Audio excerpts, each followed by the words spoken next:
पुण्याच्या मंचरमध्ये मशिदी शेजारी रस्त्याचं खोदकाम करताना भुयार सापडलं। पुरातत्व विभाग भुयाराची करणार पाहणी। मशिदी शेजारी पोलीस बंदोबस्तही तैनात। रोह्यात अजित पवार यांच्या हस्ते चिंतामण देशमुख सभागृहाचं उद्घाटन। मात्र निमंत्रण पत्रिकेत नाव नसल्यानं भरत गोगावले नाराज। रोहा पालिकेच्या मुख्याधिकाऱ्यांवर गोगावले हक्कभंग आणणार।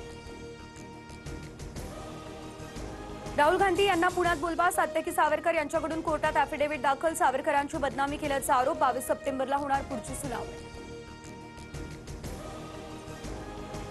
अमेरिकेच्या स्टेट ऑफ आयोवा सोबत महाराष्ट्राचा करार तर अमेरिकेचे आयोवा राज्य कृषी तंत्रज्ञानात मोठ्या प्रमाणात प्रगत। करार झाल्यानं मोठा फायदा होणार, फडणवीसांची माहिती। महाराष्ट्र पोलीस दलात 15,000 शिपायांची भरती केली जाणार। भरतीमध्ये 2022 पासून 2025 पर्यंत संबंधित पदाची वयोमर्यादा ओलांडलेल्यांना आणखी एक संधी दिली जाणार। सुशीला कार्की आज नेपाळच्या अंतरिम पंतप्रधान म्हणून घेणार शपथ, तर राष्ट्रपती भवनात शपथविधी सोहळा पडणार पार।